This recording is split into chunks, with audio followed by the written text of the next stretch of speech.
Am I the only one that didn't know how powerful conviction can be? It's not just a feeling, it's the force that turns nearly there into we've arrived. You know that fire that ignites within you when you speak about your passions? That's conviction. It's not just believing you can, it's knowing you will. Imagine conviction as your inner compass, guiding you through the fog of doubt and fear, straight towards your goals. When you harness the power of conviction, the word impossible starts to fade away, replaced by I'm possible. So the next time you set a goal, fuel it with conviction. Speak with certainty, act with assurance, and watch as the world shifts to help you succeed. Remember, with conviction, you're unstoppable. Why do 90% of successful people attribute their achievements to staying committed? Commitment isn't just a word. It's a journey of dedication and persistence. It's about being devoted, not just when it's convenient, but even when the road gets tough. Imagine your goals as a mountain.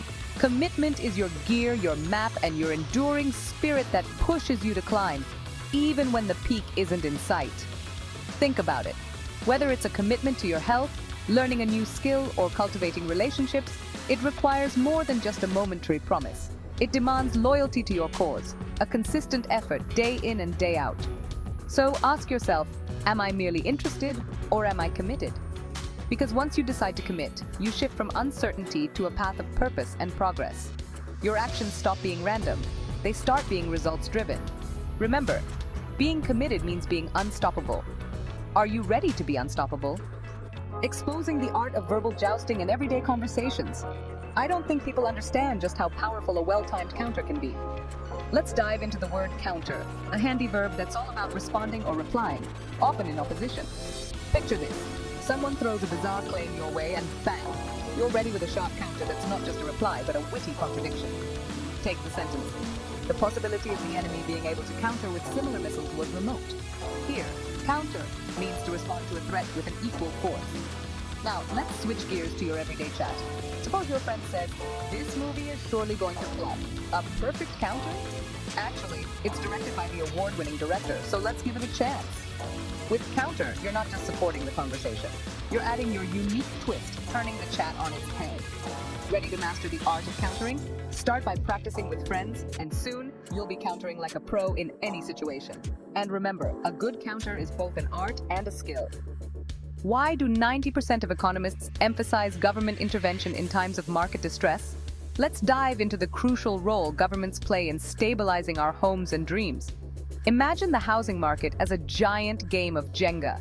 Each block represents different elements like buyers, sellers, banks, and government policies. When the market crashes, it's like the tower tumbling down, chaos everywhere.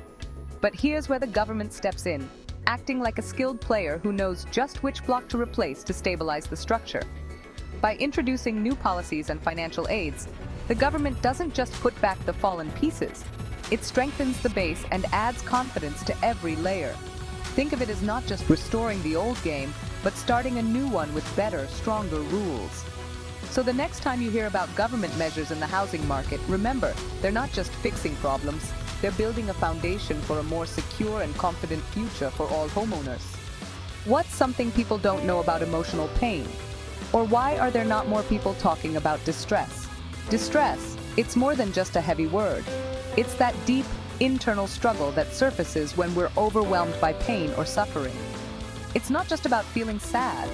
Distress can manifest as anxiety, irritability, and even physical symptoms like headaches or sleeplessness.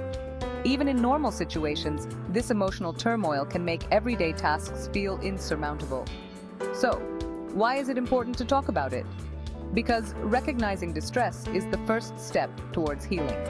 It's about understanding that it's okay to seek help, to say, "I'm not okay."